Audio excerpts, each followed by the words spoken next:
안녕하세요. 킹덤 스토리텔러입니다. 본 컨텐츠는 청장년을 위한 킹덤 스토리 오디오 가이드입니다.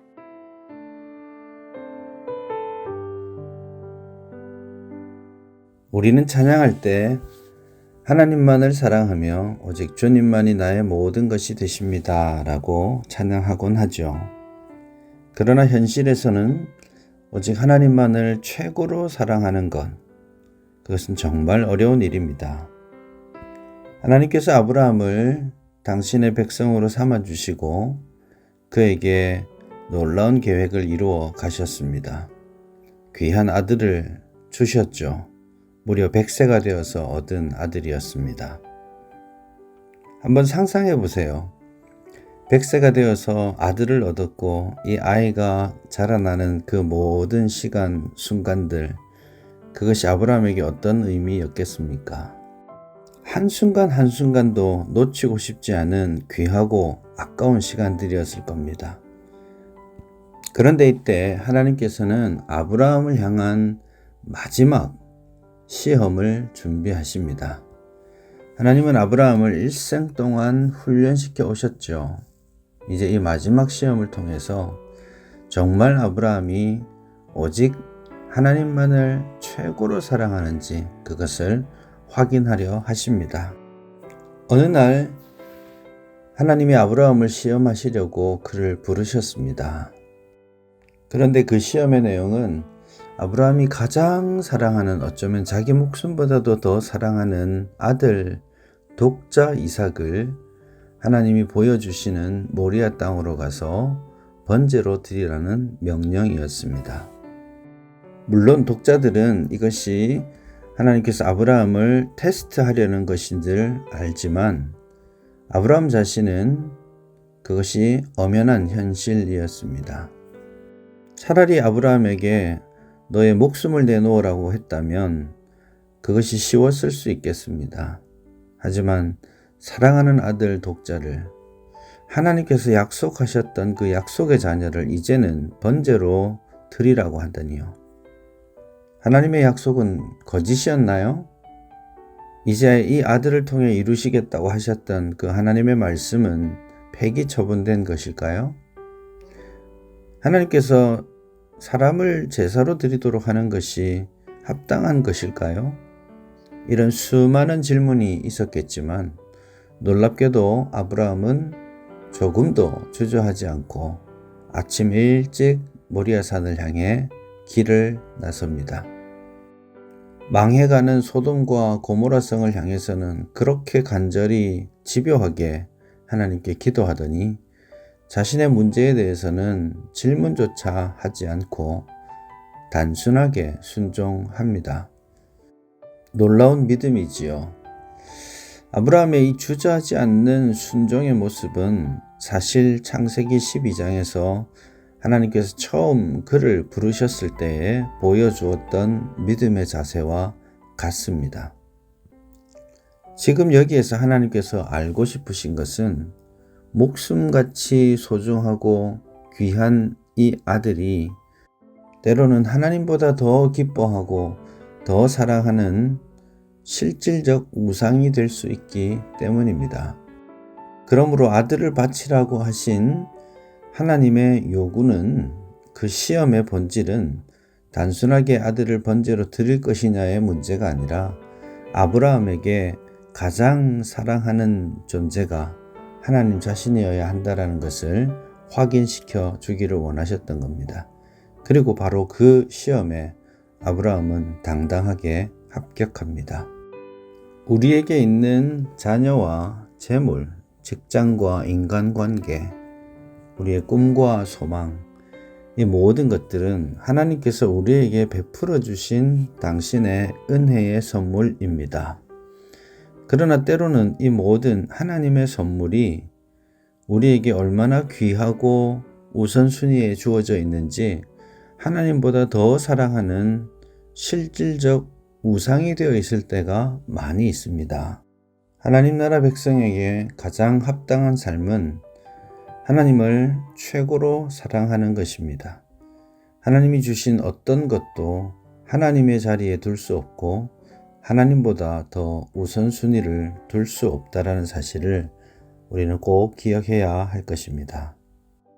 아브라함은 하나님의 명령을 들었을 때에 즉각 순종했으며 자기 목숨보다도 소중했던 아들을 하나님께 번제로 드리기 위해 모리아 산으로 사흘 길을 걸어갑니다. 그리고 아들과 함께 그 산을 묵묵히 올라갑니다. 얼마나 많은 생각을 했을까요? 아들이 번제할 양은 어디에 있습니까? 라고 질문했을 때 아브라함은 또 얼마나 당황스러웠을까요? 아내와도 함께하고 있는 종들과도 어떤 의논도 나누지 않았습니다. 오롯이 하나님 앞에 자기 자신만의 결단과 순종이 있을 뿐입니다. 5절을 보면 아브라함이 종들에게 말하는 장면이 나오죠. 너희는 나귀와 함께 여기서 기다리라. 내가 아이와 함께 저기 가서 예배하고 우리가 너희에게로 돌아오리라.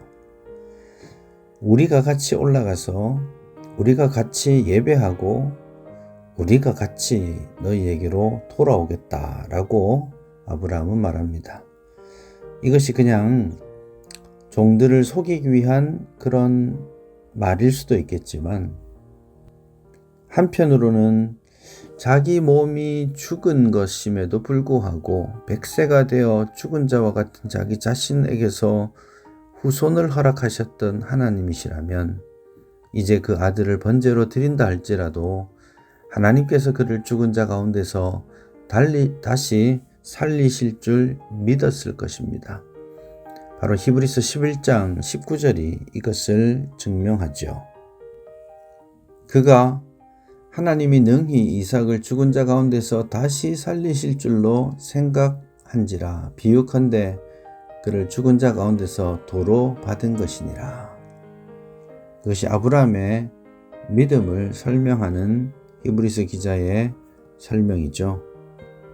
그러므로 아브라함은 절체절명의 위기의 순간에도 아들을 번제로 드려야 되는 그 순간에도 하나님께서 이 아들 이삭을 통해 하늘의 별처럼 많은 후손을 주시겠다고 약속하신 그 약속을 여전히 신뢰하고 있었다는 사실을 알 수 있습니다. 아브라함은 자신의 모든 소망을 아들이 아니라 하나님께 두고 있는 것입니다. 산 꼭대기에 올라간 아브라함은 지체 없이 아들을 결박하고 나무를 들여놓고 이제 칼을 들어서 아들을 번제 제물로 잡으려고 합니다. 거침없는 움직임이 느껴집니다. 얼마나 거침이 없었던지 하나님의 사자가 다급하게 아브라함을 불러 세웁니다. 아브라함아, 아브라함아 2번이나 부르고 계시지요. 어쩌면 급하게 부르지 않았으면 늦었을 뻔 했습니다. 그만큼 아브라함의 결단, 순종에 주저함이 없다라는 것입니다. 하나님의 사자가 그 아이에게 내 손을 대지 말라. 그에게 아무 일도 하지 말라. 내가 내 아들 내 독자까지도 내게 아끼지 아니하였으니 내가 이제야 내가 하나님을 경외하는 줄 아노라. 그렇게 아브라함의 믿음을 인정해 주셨습니다. 아브라함은 이렇게 하나님께 온전히 순종함으로 자신의 믿음을 입증한 것이죠. 하나님은 이삭을 대신해서 번제로 드릴 한 숫 양을 준비해 두셨습니다. 근처 가시덤불에 숫 양이 걸려 있었던 것이지요. 하나님께서 친히 준비하신 대속의 제물입니다. 여호와 이레 하나님께서 친히 어린 양을 준비하신 것처럼 또 출애굽할 때에 이스라엘 대신하여 어린 양을 준비하신 것처럼 이제 우리 주 예수 그리스도께서 친히 대속의 제물이 되셔서 우리의 모든 죄를 용서해 주셨습니다. 이삭을 대신하기 위해 순양을 드렸지만 우리의 죄를 대속하기 위해 하나님은 독생하신 아들 예수 그리스도를 속죄제물로 보내어 주셨습니다. 그 예수님의 은혜로 말미암아 우리도 하나님 나라의 백성이 된 것입니다. 바로 그 모리아산 꼭대기에서 하나님께서는 다시 한번 자신을 드러내셨고 아브라함에게 놀라운 약속을 재확인해 주셨습니다.